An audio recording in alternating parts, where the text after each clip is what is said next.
attend to the lives of children and make sure that they come to school ready to learn. And by the way, the achievement gap exists on the first day of school before any child has even met a teacher. So if we're serious about improving our society, we have to improve the lives of children. We have to make sure that every school has a rich curriculum that includes the arts,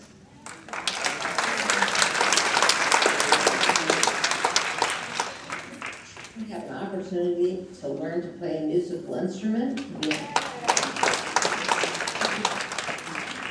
So they come to school not to have test prep, but because school is fun, because it's exciting, because they're going to learn history and do projects.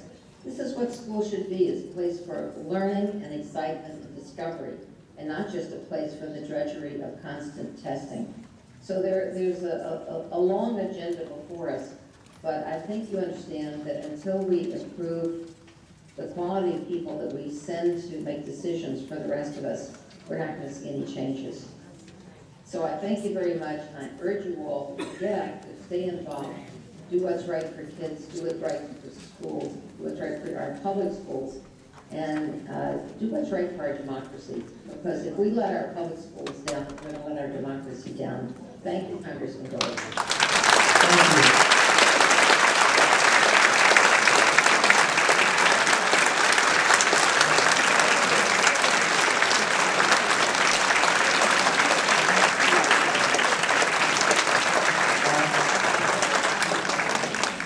We needed to turn the lights on, Dr. Ravitch, so you could see everyone standing and applauding.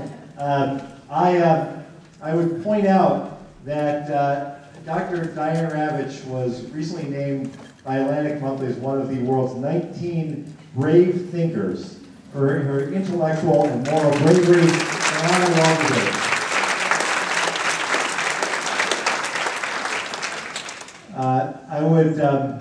That is quite a charge, Dr. Ravitch. Thank you very much.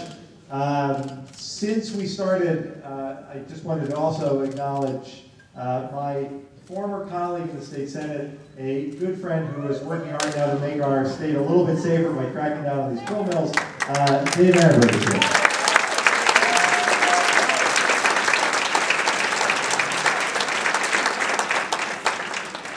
Now, we also have a special guest from the Department of Education who's come here from Washington.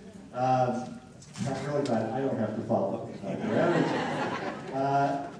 And that's Michael Udin. Michael Udin is, as I said before, the Deputy Assistant Secretary for Policy and Strategic Initiatives. He is as knowledgeable about the Elementary and Secondary Education Act as anyone in the administration, having come from more than a decade, I think, working on education issues in the United States Senate. It is an honor for us to have him here. Michael will speak and share some thoughts with you, and then we will turn it over to all of you to share some thoughts with us. So with that, I am proud to introduce Michael Udin.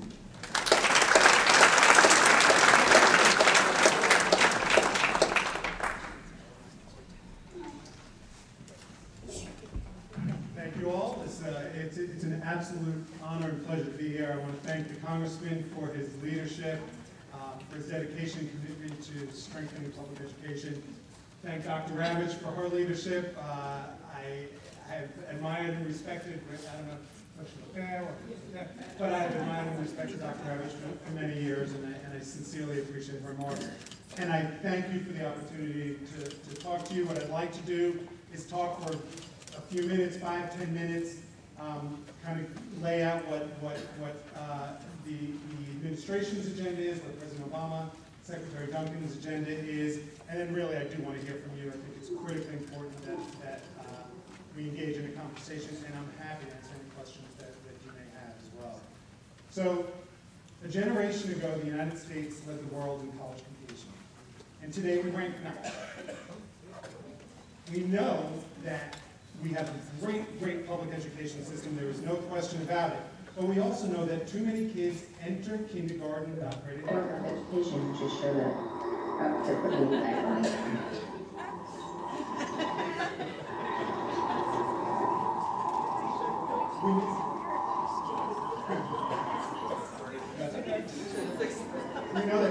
there a public school teacher?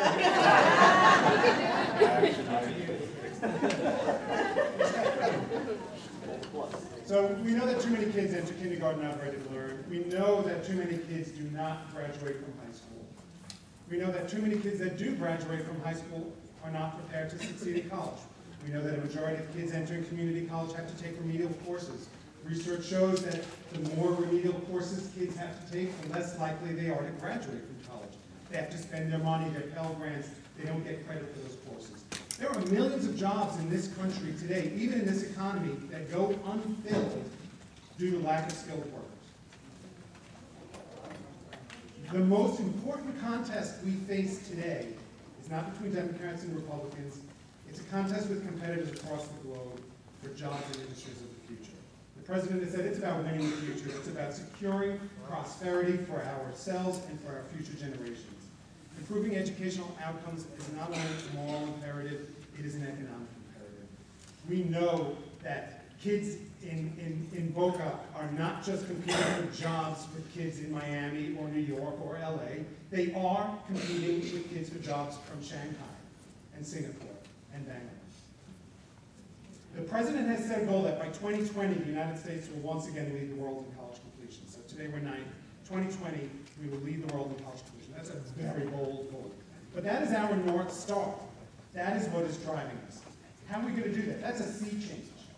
So we think there are a few key levers, and I'm going to talk about them briefly for a couple of minutes, and then I want to get into the other behind me.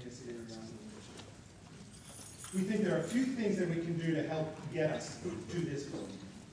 Comprehensive cradle-to-career strategy to accelerate student learning. We want to focus on promoting reform, rewarding success, and supporting innovation at the state and the local level. So first we want to ensure and help states build high-quality early learning systems. We need to challenge states to establish model systems of early learning supports and services for children from birth through K, to support early learning standards, promote better coordination of resources, and measure program results to help ensure that more children enter school ready to succeed. Second, we want to sustain and expand innovation and reform. Now, I know Race to the Top is controversial. Florida has competed and was successful. Race to the Top changed the game.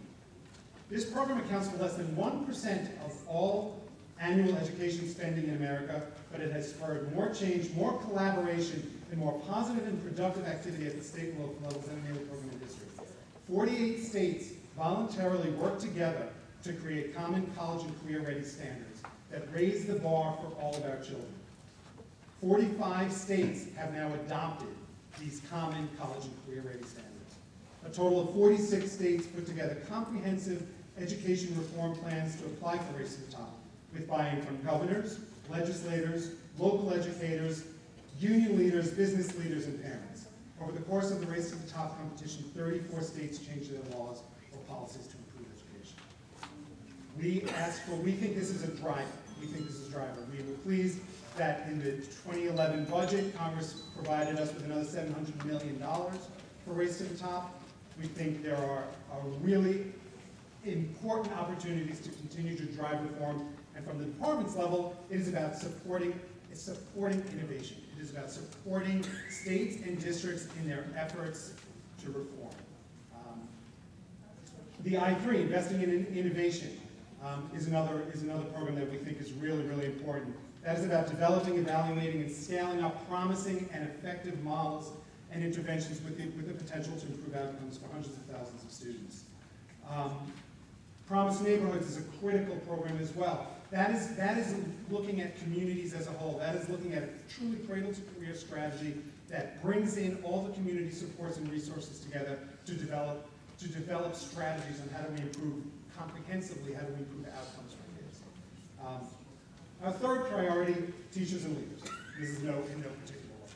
Our third priority, though, is teachers and leaders. Teachers and leaders matter. There is nothing more important than putting a great teacher in every school, and a great lead in every class, and a great leader in every school. We think we want to do everything we can to support state and local efforts to help recruit, prepare, support, reward, and retain effective teachers.